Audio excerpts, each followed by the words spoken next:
चलिए तो आज हम बात करेंगे स्वतंत्र भारत में राजनीति के अपने आखिरी चैप्टर, चैप्टर नंबर 8 भारतीय राजनीति में नए बदलाव, recent development in Indian politics. ठीक है? तो इसके जो इम्पोर्टेंट टॉपिक्स हैं उनके बारे में हम देखते हैं। तो सबसे पहले भारतीय राजनीति में नए बदलाव है क्या? कांग्रेस प्रणाली का अंत, एंड ऑफ कांग्रेस सिस्टम। ठीक है? 1989 के चुनाव के बाद कांग्रेस की हार हुई और भारत में बहुदलीय व्यवस्था शुरू हुई। अब किसी एक पार्टी को बहुमत नहीं मिला और जो है जिससे गठबंधन सरकार की राजनीति का जन्म हुआ। ठीक है? तो आप लोगों को ये पता ही होगा कि गठबंधन क्या होता है या गठबंधन सरकार क्या होती है। जब किसी भी पॉलिटिकल पार्टी को चुनाव में बहुमत प्राप्त ना हो, तो उस स्थिति में 2 या 2 से अधिक पार्टियां मिल करके एक जो है सरकार बनाती है, इसको हम गठबंधन सरकार कहते हैं। इस समय की राजनीति का जो महत्वपूर्ण मुद्दा रहा वो रहा मंडल मुद्दा और अन्य पिछड़े वर्ग का जो मुद्दा था वो।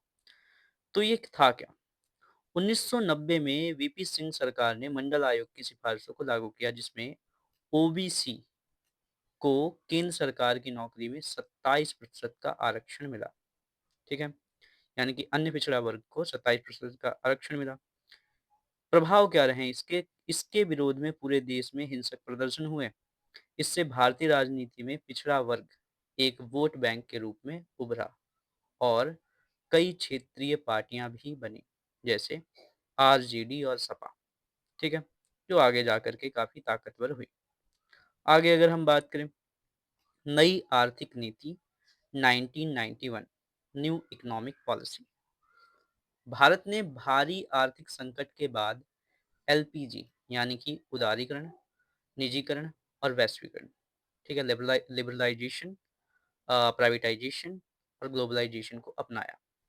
तो नरसिंह राव सरकार द्वारा शुरू किए गए इन सुधारों ने भारत की अर्थव्यवस्था का चेहरा बदल दिया। आगे अगर हम बात देखें, अयोध्या विवाद और सांप्रदायिकता, अयोध्या डिस्प्यूट एंड कम्युनलिज्म। घटना क्या है? 6 दिसंबर 1992 को बाबरी मस्जिद का विध्वंस हुआ। इसके बाद देश के कई हिस्सों में दंगे हुए। राजनीतिक बदलाव क्या हुआ इससे?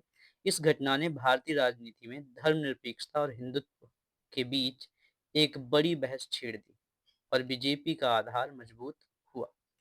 ठीक है?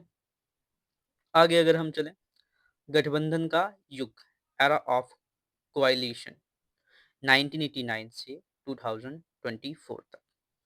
तो 1989 से 2014 तक केंद्र में हमेशा गठबंधन की सरकार रही।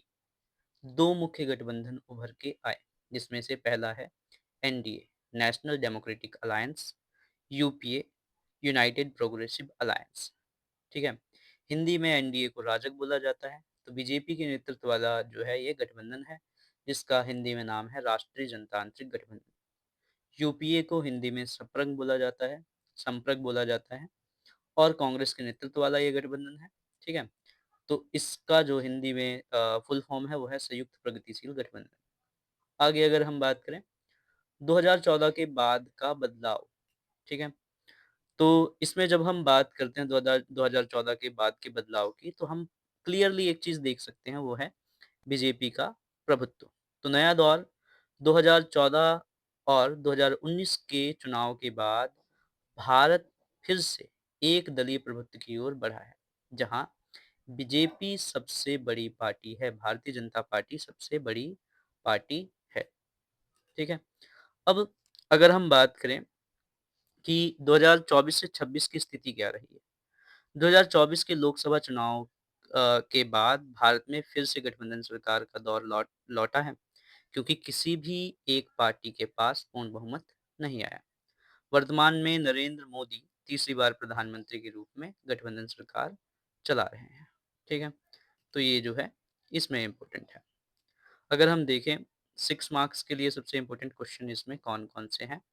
पहला ये, 1990 के दशक में भारतीय राजनीति के मुख्य 5 बदलाव क्या थे? दूसरा, गठबंधन की राजनीति के क्या फायदे हैं और नुकसान क्या हैं? तीसरा, मंडल आयोग की मुख्य सिफारिशें और इसके राजनीतिक परिणाम क्या थे? ठीक है?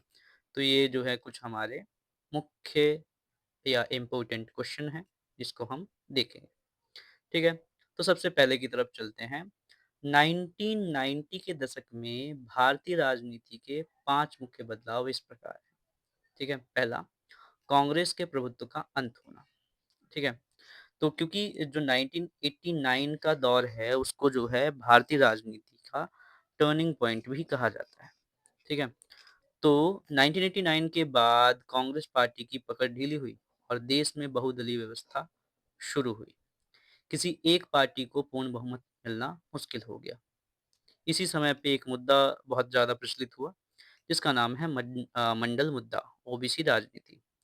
तो 1990 के जो है 1990 में मंडल आयोग की सिफारिशें लागू होने से अन्य पिछड़ा वर्ग को 27% का आरक्षण मिला। कितना?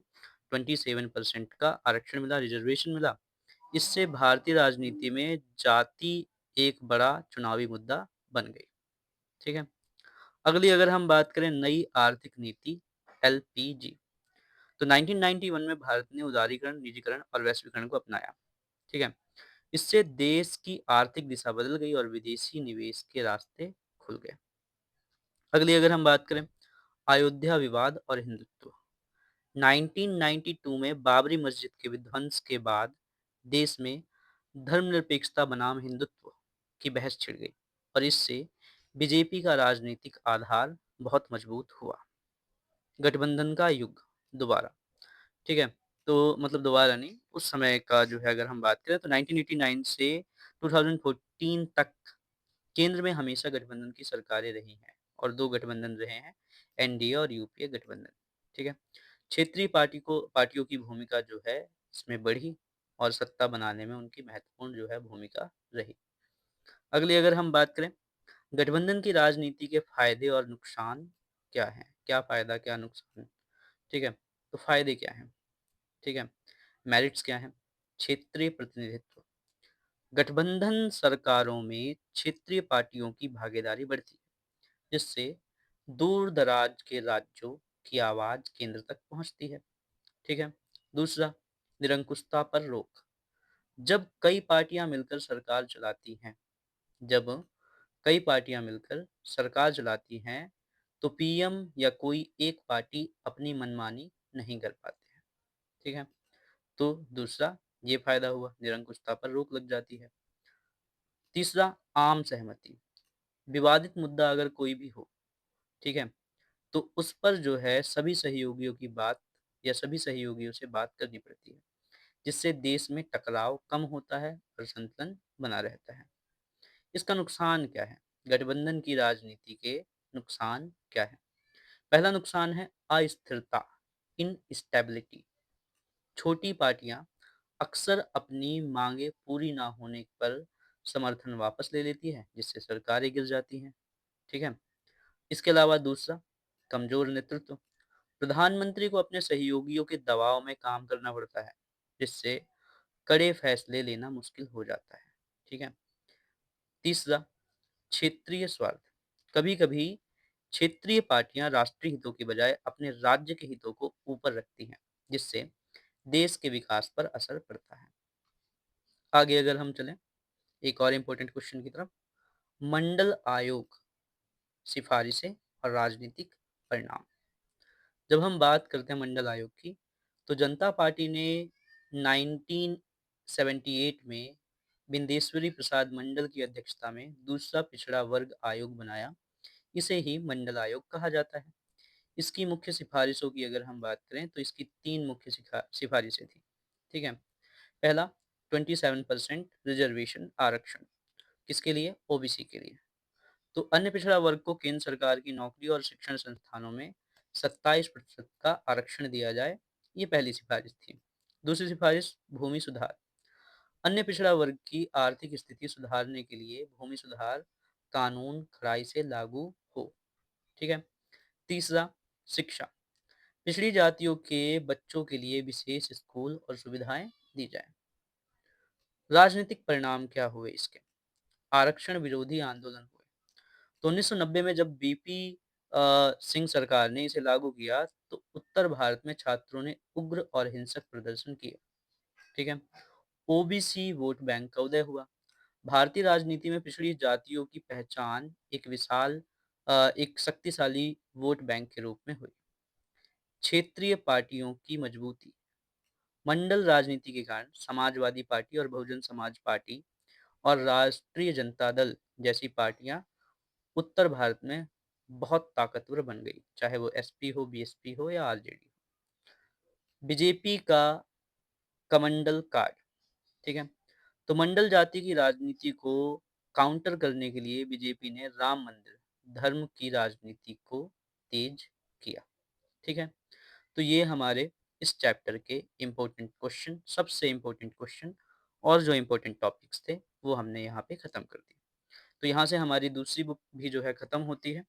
अब जब हम आगे बात करेंगे तो हम ये देखेंगे कि या तो हम पीवाईक्यू जो है प्रीवियस ईयर क्वेश्चन पेपर को जो है सॉल्व करेंगे, या जो इम्पोर्टेंट क्वेश्चन है पूरी जो है सिलेबस में से उसका एक जो है वीडियो करेंगे, ठीक है। ताकि जो है पेपर में मदद हो सके और जो है हम अच्छे से पेपर दे सकें। बाय।